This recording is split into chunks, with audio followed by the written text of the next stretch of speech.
Hi, it's Alaska Granny. I'm out at Granny Camp, which is my Alaska off-grid cabin. I'm out here with my little Teddy, and he just was naughty a little while ago. He tried to escape and run wild and free off through the woods, and that's not a good thing. We want him to stay close. He has a flair for adventure, and sometimes he tries to take himself on one. Yeah, you're okay. We'll have some treats in a little bit. Okay, you want to go lie down? There you go. Lie on the bed. You're probably like me and you've noticed that the prices of food are just going through the roof. Today I wanted to talk about 7 emergency foods to stockpile before the prices spike. Prices have been going up and down, mostly up. Sometimes they come down, but briefly perhaps, and never down as low as they were, say, a few years ago. And that's just part of life, something we're going to have to figure out. But as budgets become tight, prices go up, inflation seems to be continuing no matter where we live. We want to be able to have the things that we need. If we have a stockpile of different kind of foods, we can avoid food fatigue. We can have variety in the choices that we make and the meals that we can serve. It's also nice when we can stock up on long-lasting foods so that we have a shelf life of a while. We love to eat the freshest foods possible, but take, for example, fresh berries. How long can you even store them after you pick them or buy them? They only last a few days, so we want to be able to have choices of foods that can last longer. So here's some food choices to buy before prices go up. First, I would stock up on lentils and split peas. They provide all the nutrients of beans, but they are much faster to cook.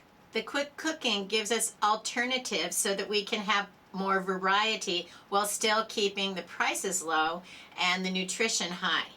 Next, let's think about canned meat or pouches of meat. Meat is something that most of us enjoy a lot. There are lots of varieties of canned meats that we can find in the store, everything from chicken, beef, pork, fish, all kinds of different fish options. And the one I wanted to show you right today is corned beef. Corned beef is something that's popular in Alaska, especially if you live out in the villages or up on the North Slope, because it isn't always easy or affordable to get the fresh meat that you can get if you live, say, in the lower 48. But something to know about corned beef is how to open it. If you look on the can, it has a little key on the side. You have to make sure that if you buy corned beef that you have that little key on the can. Then when you want to open it, you would puncture the top, then take off the wrapper, then remove the key, then use the key to crack open that strip around the can, and then keep twisting until you get it off. Sometimes it's hard for me to get it started, so I have a little pair of pliers that I get it started with, and then I'm able to continue to twist the key to open the can of corned beef. Maybe you've seen my video about North Slope spaghetti. Corned beef with a jar of spaghetti sauce and nice spaghetti noodles. 3 ingredients, you can get dinner on the table. Let us know if you've tried corned beef and if you've made the North Slope spaghetti. Another food to stockpile before prices spike is cocoa. Prices of chocolate have just really shot up. But if you have cocoa powder, you have a convenient way to provide yourself with some chocolate treats. Just make sure that you have some idea of recipes of how you could use your cocoa powder. It doesn't make sense to stock up on ingredients that you don't know how to use, so make sure you have ideas on how to make cakes or cookies, brownies, hot cocoa mix with your cocoa powder. 2 basic foods to stock up on would be white rice and pasta. These are the meal stretchers. If you even just had 1 can of soup, you could heat up your can of soup, serve it over rice or pasta, and you can take a meal that would have been for 1 and turn it into for 2 or 3. You can even take a little bit of pasta, put it in and let it boil with the soup, and then you have a full, heartier meal.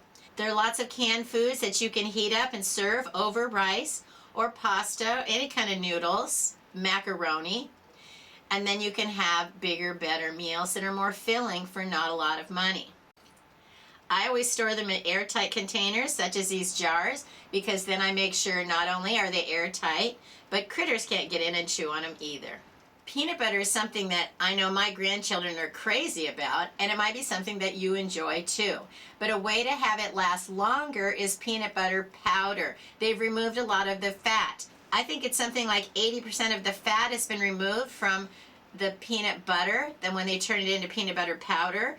But so it isn't going to be exactly the same, but you're going to be able to have that protein source from peanut butter with the peanut butter powder. I bought the PB2 peanut butter powder before in the past, and I had made a video about it a long time ago, and these are some of the ways that I use peanut butter powder that it's handy to have it on hand.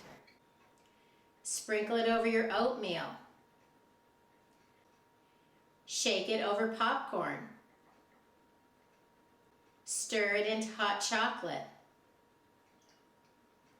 Are you making pancakes? Substitute 1/3 cup of peanut butter powder for 1/3 cup of your pancake dry mix. Make a peanut butter banana smoothie with PB2, a banana, and almond milk. Stir some into vanilla yogurt. You can also mix it into a nice fruit dip. Stir together 2 tablespoons of the peanut butter powder with 1 tablespoon of water. Stir, stir, stir until it gets to the consistency that you like, and it's great for dipping fruits like apples and bananas. If you want to reconstitute powdered peanut butter to make a sandwich, stir together 2 tablespoons with 1 tablespoon of water. Add more or less depending on the consistency that you like. For people with swallowing problems, this is an easy way to be able to still enjoy peanut butter because you can thin it down and it doesn't get stuck in your throat. It's still a peanut product, so if you have peanut allergies, this is still not a product for you. So let us know in the comments, have you tried peanut butter powder, and what's a way that you enjoy serving it?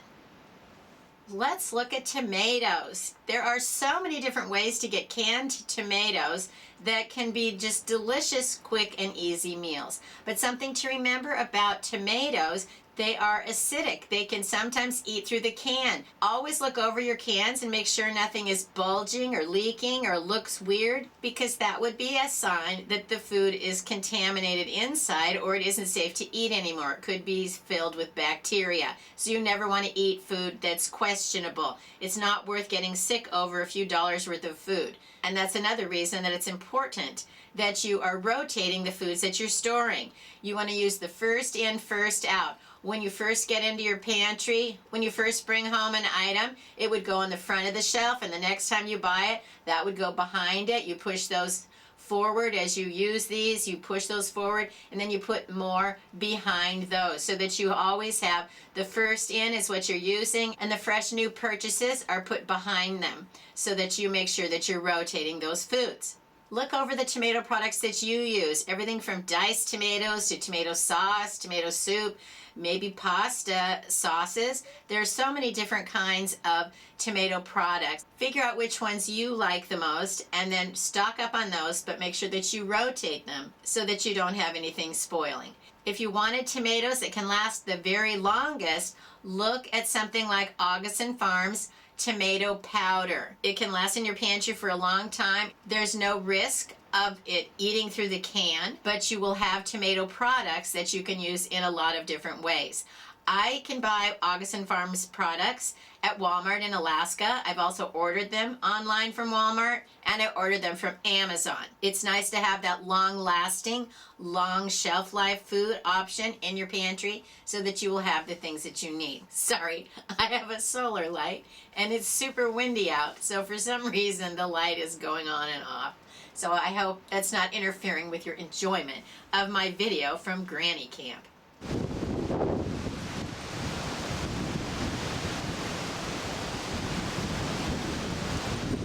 Something that I do when I buy the number 10 cans and I store them away for emergencies is I take the little P38 can openers. They're emergency can openers, like maybe you went to Boy Scout camp and you had those. They're little tiny, and you can put them under the plastic lid with the food that you store, and then in an emergency, if you go to your prepper pantry and you need to get some of those longest lasting food, guess what? You don't have to struggle with where's a can opener in your kitchen. You're going to have those emergency can openers available to you. You can buy them in a pack on Amazon. They're just a few dollars for, say, a dozen of them, and it can certainly make life easier in a stressful emergency situation.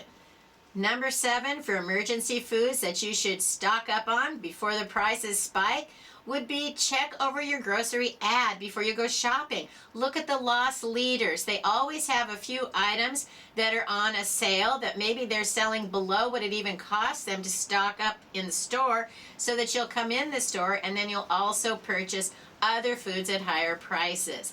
So look over your ads. Maybe they're having a special on soup or baked beans or barbecue sauce or cereal. Whenever you see a good price on a food that you know you use, that's when you want to buy a few extras. That's why you want to make sure that you have a line in your budget for your prepping supplies and your food storage.